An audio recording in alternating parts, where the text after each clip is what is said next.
자, 소방공무원 수험생 여러분 안녕하십니까? 자, 이번 시간에 저희는 1주차 때 배웠던 이제 법 조항을 한번 또 정리를 해보도록 하겠습니다. 그러니까 제가 이제 법규는 1주차 때 배웠던 거를 어차피 그 다음 주에 똑같이 복습을 한다라고 했으니까 동일하게 진행을 할 거거든요. 근데 이제 여러분들한테는 제가 이제 법 조항이라고 해서 핵심 법 조항이라고 해서 프린트를 드릴 거예요. 그럼 프린트는 어차피 이제 참고 자료로 보시는 거고, 여기 앞에 여러분들 화면 또는 칠판 보시면서 제가 이렇게 이제 중간중간에 구멍을 뚫어놨습니다. 아셨죠? 어차피 객관식 문제는 책에 들어가 있어서 객관식 문제 말고 핵심 단어를 여러분들이 채울 수 있는지를 좀 테스트하기 위해서 여러분들이 앞에 보시면서 이걸 내가 채울 수 있나, 지난주 학습을 내가 제대로 했는지, 무슨 말씀인지 아시죠? 복습하는 어떻게 보면 과정이다라고 생각하시면 될 것 같아요. 그래서 우리가 복습을 하자라고 했으니까 같이 한번 보도록 하겠습니다. 자, 그럼 용어의 정의 한번 보도록 하죠. 자, 제일 처음에 저희가 항상 법에 가보면 용어의 정의가 나온다 그랬죠. 그쵸? 그럼 뭐에 대한 겁니까 이게? 건축물, 차량, 선박, 건조구조물, 산림, 그 밖에 인공구조물 또는 물건을 얘기한다. 이게 뭐야 여러분들? 소방 대상물에 대한 거죠. 그죠? 뭐에 대한 거예요? 소방 대상물에 대한 거죠. 그쵸? 자, 두 번째. 그럼 이 소방 대상물이 있는 장소, 또 그 이웃 지역, 화재 예방, 경계, 진압, 구조, 구급이 필요한 지역을 우리가 뭐라고 합니까? 그쵸. 관계 지역이라고 얘기하죠. 잘하고 계세요. 자, 여기 관계인은 누구예요? 소유자, 관리자, 점유자, 이렇게 세 사람을 얘기한다. 소관점. 그치? 맞습니까? 자, 그리고 네 번째. 이 누구야 여러분들? 시도에서 화재 예방, 경계, 진압, 조사, 구조, 구급을 담당하는 부서의 장.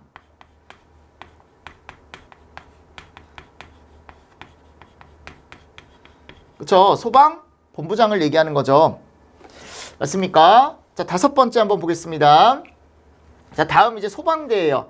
자, 소방대는 일단 기본적으로 화재, 재난, 재해, 그 밖에 위급한 상황에서 어떤 구조, 구급, 그리고 진압까지 하는 사람들을 얘기한다. 자, 세 사람이 있다고 했습니다. 소무용이라고 해서 소방공무원, 의용소방대원, 의무소방원. 그쵸? 그리고 소방대장이라는 사람은 이 소방대를 어디에서 지휘하는 사람을 얘기합니까? 그렇죠. 현장에서 지휘하는 사람을 우리가 소방대장이라고 얘기한다. 됐나요? 이런 조항들. 이런 식으로 제가 이제 매주 어떻게 보면 지난주에 했던 거 계속 복습을 해드릴 거예요. 자, 다음 핵심 조항. 소방기관의 설치에 관한 걸 우리가 배웠어요. 소방기관의 설치에 관한 내용을 배웠습니다. 그럼 우리가 시도에 화재 예방, 경계, 진압, 조사, 교육, 홍보, 위급한 상황에서의 구조, 구급을 수행하는 이런 소방 업무를 수행하는 소방기관의 설치에 필요한 사항은 제가 무슨 영으로 정한다 그랬죠 이거? 그렇죠. 대통령령으로 정한다라고 제가 틀림없이 말씀을 드렸었고, 두 번째, 소방 업무를 수행하는 본부장 서장은 누구의 지휘와 감독을 받습니까? 기본적으로 그렇죠. 시도지사의 지휘와 감독을 받습니다. 자, 근데 화재 예방 및 대형 재난 등 필요한 경우에는 본서를 또 지휘 감독할 수 있는 사람이 있다라고 했습니다. 누구예요? 청장이죠. 맞습니까? 자, 그리고 시도에서 소방 업무를 수행하기 위해 시도지사 직속으로 뭐를 둔다 그랬어요? 항상 소방 본부를 둔다라고 제가 틀림없이 말씀을 드렸습니다. 그러니까 소방기관의 설치 등에 관한 내용도 여러분들이 정리를 하실 수가 있어야 된다. 자, 다음 119 종합상황실에 대한 걸 한번 볼게요. 자, 119 종합상황실은 누가 설치합니까? 청장, 본부장, 서장이 설치하는 거고, 자, 설치 목적 읽어보셔야죠. 화재, 재난, 재해, 그 밖에 구조, 구급이 필요한 상황이 발생했을 때 신속한 소방활동을 위해 정보의 수집, 분석, 판단, 전파. 이게 하나야 여러분들. 정보의 수집, 분석, 판단, 전파. 맞습니까? 자, 그리고 두 번째, 상황관리, 그 상황의 관리. 세 번째, 현장 지휘 및 통제. 그리고 조정까지. 그쵸? 이렇게 해서 세 개가 여러분들 어떻게 보면 운영 목적 또는 설치 목적에 들어가 있었어요. 자, 근데 이 119 종합상황실의 설치 운영에 필요한 사항은 우리가 뭘로 정한다 그래서 행안부령으로 정한다라고 되어 있었고, 자, 얘는 청분서가 설치한다라고 했으니까 이 사람들은 소방청에 근무를 하고, 그죠? 소방본부에 근무를 하고 소방서에 근무하시는 분들이니까 여기다 또 설치를 하는 거예요. 저 사람들이 본인들이 있는 곳에 설치를 한다라고 생각을 하시면 된다라고 말씀을 드렸었고, 자, 이 종합상황실에 필요한 장비라던가 또는 인력 기준이 있었습니다. 그죠? 인력 기준은 전산통신요원 인력이죠. 유무선 통신시설 장비죠. 이런 장비들이나 또는 통신 요원들이 몇 시간? 24시간 돌아갈 수 있는 체계로 돌아가야 된다라고 제가 말씀을 드렸었죠. 그리고 이 119 종합상황실에는 누가 있다라고 했습니까? 실장이 있다, 실장. 그 실장의 업무 정도 한번 읽어보셔라 라고 제가 틀림없이 말씀을 드렸을 겁니다. 그래서 신고 접수된 재난 상황을 통해서 이제 사고 수습을 하고, 그죠? 하급이나 또는 동급 소방기관에 대해 지원해달라라고 요청을 할 수가 있다. 그리고 재난 상황을 전파하고 위에다 보고할 수 있고, 재난 상황이 발생한 현장에 대해 지위와 피해 현황을 파악할 수 있다. 재난 상황의 수습에 필요한 정보 수집과 제공까지 가능하다. 그러니까 종합상황실의 실장의 업무라고 하면은 이 정도는 한 번씩 꼭 읽어보셔라 라고 제가 말씀을 드렸었죠.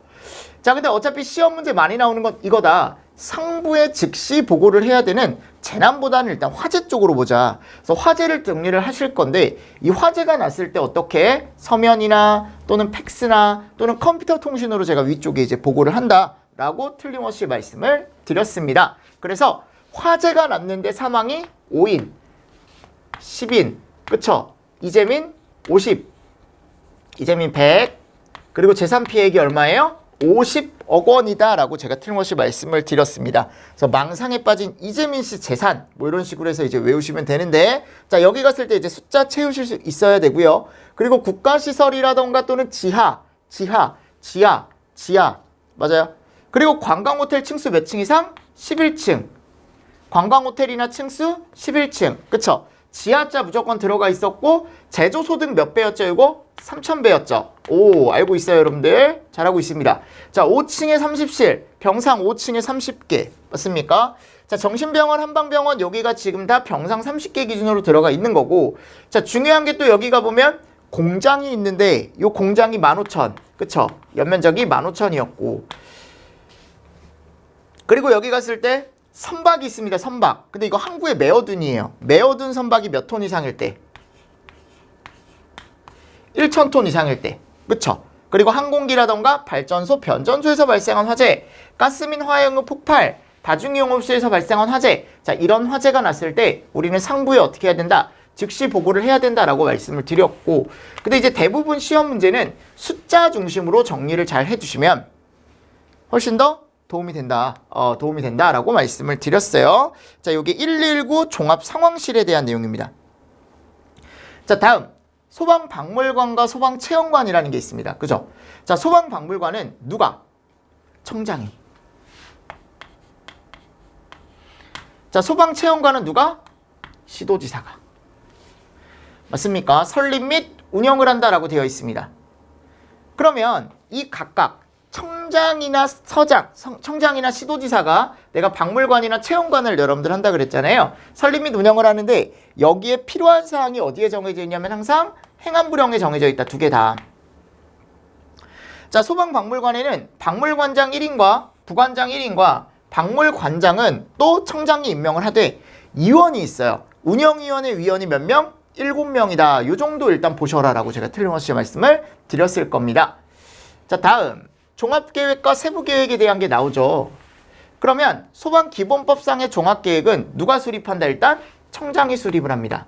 자, 몇 년마다 수립합니까? 그렇죠. 5년마다 수립을 한다라고 되어 있습니다. 그리고 이거에 대한 조금 자세한 내용은 종합계획과 세부계획 수립 시기라는 내용이 들어가 있는데, 기본적으로 대통령령에 들어가 있다. 그죠? 소방청장은 종합계획을 관계 중앙행정기관의 장, 그리고 시도지사에게 통보를 한다. 청장이 시도지사나 중앙행정기관의 장에게 통보를 한다 그랬죠. 근데 여기 대통령령에 가보면 뭐가 들어가 있다? 저 청장이 전년도 10월 31일까지 며칠이요? 전년도 10월 31일까지 중앙행정기관의 장과 어떻게 해서 협의를 거쳐서 수립을 해줘라 라는 내용이 들어가 있다라고 했고, 그럼 청장이 이걸 하달을 해요. 중앙행정기관의 장과 시도지사한테 얘기를 해주면 시도지사, 그중에 이제 시도지사가 어떻게 하는 거예요? 종합계획의 시행에 필요한 조금 더 세부적인 사항, 세부 시행계획이라는 걸 내가 어떻게? 전년도 12월 31일까지 수립을 한다라고 나와 있습니다. 그래서 이거를 또 제출을 해주는 거죠. 그럼 청장이 이걸 받았을 때 이 세부 계획이 잘 됐으면 그냥 넘어가는 거고, 야 근데 이게 좀 잘못돼 있다라고 하면은 보완을 또 요청할 수 있고, 또는 이거 수정을 해라라고 요청을 할 수가 있다라고 되어 있습니다. 그죠? 이런 것 같이 정리를 좀 해주시면 좋을 것 같고요.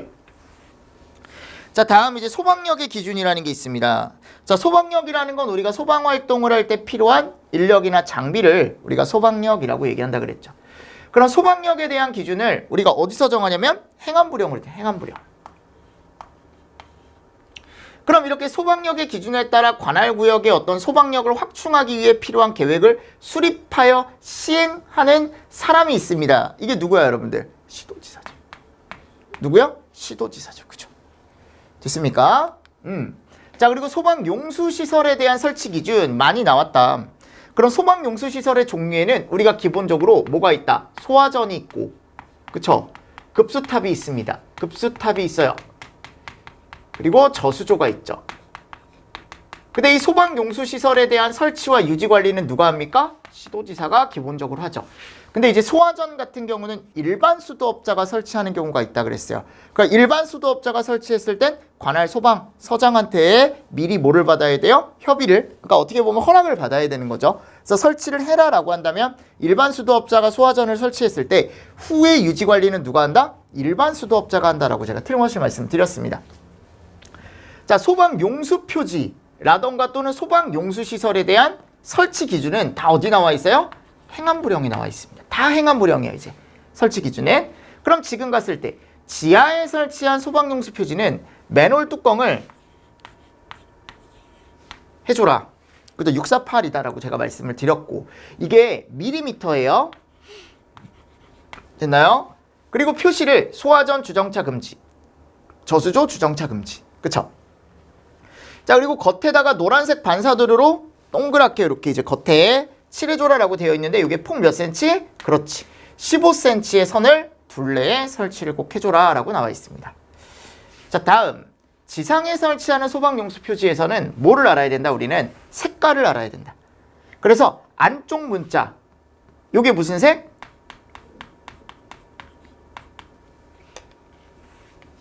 안쪽 문자 같은 경우는 백색. 그쵸?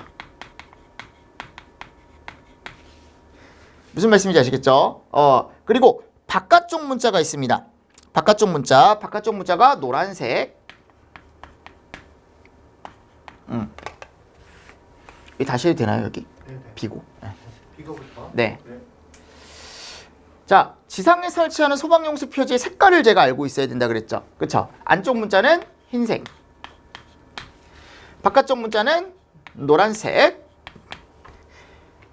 자, 안쪽 지금 바탕이죠? 안쪽 바탕은 붉은색. 그쵸? 바깥쪽 바탕은 파란색. 그래서 흰노블파라고 해서 여러분들이 알고 있어야 된다. 자, 다음 소방용수시설에 대한 세부 내용. 자, 이것도 다 이제 행안부령에 들어가 있는 거예요. 다 행안부령에 들어가 있습니다. 그러니까 세부 설치 기준이죠.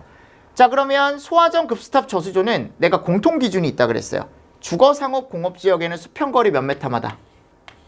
그쵸? 외에는 140m. 자, 소방용수시설별 설치 기준, 소화전 설치 기준, 지하식과 지상식이 있고 상수도와 연결이 돼야 되며, 자, 여기가 몇 밀리예요? 그렇죠. 65mm죠. 채우실 수 있죠, 여러분들? 다음, 급수탑입니다. 자, 급수탑에서 급수관의 구경은 몇 밀리 이상으로 합니까, 여기? 100mm 이상으로 하죠. 또 밸브가 바닥으로부터 1.5에서 몇이에요? 1.7이죠. 1517 이렇게 되어 있고. 다음 저수조입니다. 자, 저수조는 기본적으로 누가 쉽게 접근해야 돼요? 소방차가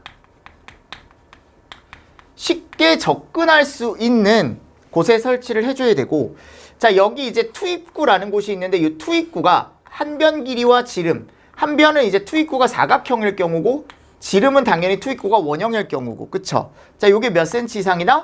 60cm 이상이다라고 되어 있고, 자, 여기가 어떻게 급수를 하래요? 자동으로 급수를 해주랍니다. 물을 자동으로 넣어줘라라고 되어 있고, 끝부분에 흡수 부분에는 토사 및 쓰레기를 제거할 수 있는 설비를 설치를 해줘라라고 되어 있고요.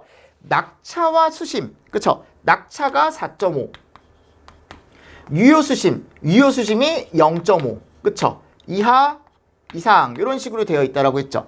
그래서 저주소 설치 기준도 여러분들이 정리를 잘 해주셔야 됩니다. 자, 그리고 비상소화 장치는 따로 보겠습니다. 자, 비상소화 장치는 기본적으로 누가 설치한다? 이것도 시도지사가 설치하죠. 자, 비상소화 장치는 소방자동차의 진입이 곤란한 지역 또는 화재 발생 시 초기 대응이 조금 어려운 지역에 설치를 한다. 그리고 이게 대통령령에 가보면 이렇게 두 가지가 더 나와 있어요. 어디에 가보면? 대통령령에 가보면 두 가지가 더 나와 있는데, 처음에 화재경계지구가 들어가 있고, 원래는 이거 화재 예방지구로 바뀌어야 되는데 아직 안 바뀌었어요. 예방 강화지구로 바뀌어야 되는데. 자, 그리고 누가 필요하다고 인정하는 지역? 당연히 시도지사가. 왜냐하면 설치를 시도지사가 하는 거니까. 자, 비상소화장치의 구성은 함과 소화전, 호스, 관창을 포함하여 구성을 해줘라 라고 되어 있습니다. 그죠? 그리고 소방호스 및 관창은 뭐를 받아라 라고 되어 있냐면 형식 승인이라는 걸 받아라 라고 되어 있고, 여기는 뭐를 받으라고 되어 있냐면 성능 인증이라는 걸 받아라 라고 되어 있습니다. 그렇죠? 두 가지 여러분들 구분해서 알고 계시면 좋습니다. 자, 소방 업무의 응원이라는 게 있습니다. 소방 업무의 응원은 본서가 이웃한 누구한테? 본서한테. 그죠? 소방 업무의 응원 요청이 가능하다. 그럼 기본적으로 긴급한 경우에 가능하다라고 했고, 그죠? 정당한 사유가 없이 거절하지는 못한다라고 제가 틀림없이 말씀을 드렸습니다. 소방 업무의 응원을 위하여 파견된 소방대원은 응원을 요청한이에요. 본부장 서장의 지휘에 따라야 하고, 상호 응원 협정은 누가 맺는 거예요? 이거 시도지사가 맺는다라고 제가 틀림없이 말씀을 드렸습니다. 자, 다음 소방활동 등에 대한 걸 보겠습니다. 자, 첫 번째 소방활동이 있어요. 자, 소방활동은 누가 한다? 청본서가 합니다. 그쵸? 소방활동은 청본서가 합니다. 화재재난 재해 그 밖에 위급한 상황이 발생했을 때 소방대를 현장에 신속하게 출동시켜 화재 진압과 인명 구조 구급 등 소방에 필요한 활동을 하게 한다. 그쵸? 자, 소방 지원 활동은 뭐예요? 청본서가 똑같이 하는데, 자, 기본적으로 첫 번째 갔을 때 소방 지원 활동에 뭐가 나와 있습니까? 산불에 대한. 특이하게 산불이 단독으로 들어가 있고, 그쵸? 그리고 자연재해가 생기면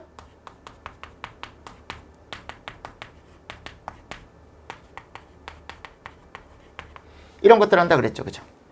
그리고 집회나 공연했을 때 사고 대비, 근접대기 지원 활동이라는 게 나와 있고, 그리고 여기 네 번째 갔을 때 여기도 지원 활동인데 결국 화재, 재난, 재해. 앞에 것도 한번 읽어보시라고 제가 일부러 이렇게 넣어놓은 거예요. 왜냐하면 보통은 이 지원자만 여러분들 보고 가면 되지만 그래도. 그리고 훈련 지원은 어디서 하는 거? 군대나 경찰에서 하는 거. 그쵸? 그리고 여기가 특이하게 조치활동이 들어간다 그랬죠. 오작동 신고에 따른 조치활동이라는 게 들어간다 그랬고. 맞습니까? 그리고 7번째가 보면 방송에 대한 게 들어간다라고 있습니다. 그래서 방송 제작이라던가 또는 촬영.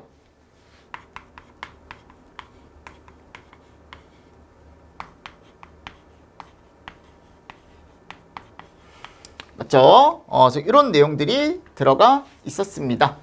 자, 다음 생활안전활동이죠. 생활안전활동. 그러면 여기 같은 경우는 처음에 고드름이나 나무, 위험 구조물 등의 제거 활동이라고 되어 있는데, 이게 그냥 맺혀 있다고 해서 다 해주는 게 아니고 무슨 위험이 있어야 돼요? 무너지거나 떨어질 위험이 있어야 되는 거죠. 맞습니까? 그리고 위해 동물이나 벌, 그쵸? 웅 하면서 날아다니는 벌. 맞습니까? 자, 그리고 세 번째 갔을 때 여기 뭐가 나와요? 이제 끼는 거죠. 본인이 끼거나 또는 어디에 고립이 되었다거나. 그리고 단전사고 시에 비상조명이나 그쵸?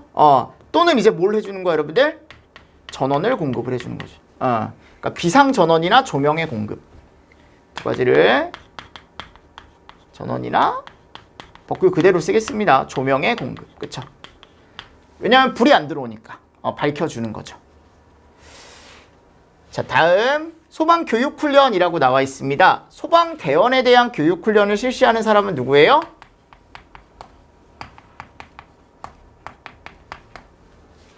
그쵸?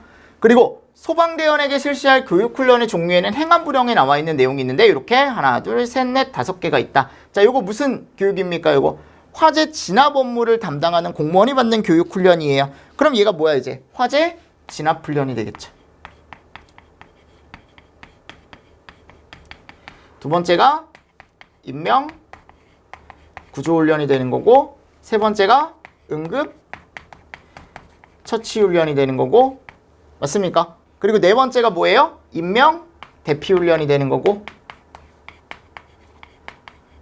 다섯 번째가 현장 지휘훈련이 되는 거죠. 맞나요? 그래서 이렇게 몇 가지가 있다? 우리가 5가지가 있더라. 5가지가 있더라. 자, 교육훈련 횟수 및 기간. 횟수는 몇 년이다? 2년. 기간은 몇 주? 2주다. 소방안전교육에 대한 훈련 대상은 어린이집 영유아, 유치원의 유아, 초등학교 학생, 중학교, 고등학교까지 들어간다라고 제가 예전에 말씀을 드렸습니다. 자, 소방안전교육사 한번 보겠습니다. 안전교육사는 자격부여를 누가 한다? 일단 기본적으로 청장이 한다. 그쵸?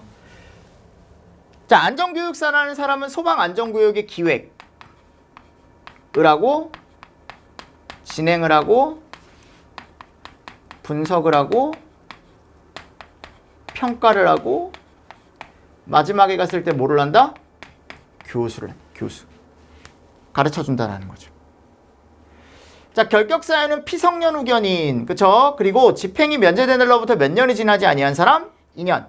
그리고 집행유예를 선고받고 유예기간 중에 있는 사람, 법원의 판결이나 다른 법률에 따라 자격이 정지되거나 상실된 사람, 이렇게 나와 있습니다. 됐나요? 자, 그리고 응시 자격은 1년이 필요한 사람들이 있고, 기사나 간호사 1급, 그쵸? 그리고 3년이 필요한 사람이 있고, 공무원, 보육교사, 산업기사 2급, 그죠? 1년, 3년, 그리고 몇 년? 의용소방대 5년. 맞습니까? 자, 여기는 경력 필요 없다. 기능장까지 해서 나와 있고, 자, 과목에는 이런 게 있다. 소방학개론 9급, 응급처치론, 재난관리론, 교육학개론 중에 내가 몇 과목을 선택한다? 3과목을 선택한다. 자, 2차 시험 과목에는 뭐가 있다? 국민안전교육 실무라는 게 있고, 배치 대상 및 배치 기준에 가보면 여기에는 몇 명? 2, 하나. 그쵸? 그래서 2명 배치하는 것과 1명 배치하는 것 2가지 구분하실 수 있으면 된다라고 제가 말씀을 드렸습니다. 맞나요? 그래서 1주차 때 제가 꼭 봐야 되는 조항들 여러분들 모아서 이렇게 정리를 좀 해드려봤습니다. 이런 식으로 진행을 할 겁니다. 법규에 대한 복습은 이런 식으로 이제 진행을 하면서 여러분들하고 같이 얘기를 한번 해보도록 하겠습니다. 아셨죠? 자, 그럼 이렇게 하고 지난주에 대한 복습을 맞춰보고요. 저희 2주차 수업도 요거 진행하고 이제 바로 진행을 한번 해보도록 하겠습니다. 자, 이번 시간도 수고 많으셨습니다. 수고하셨습니다.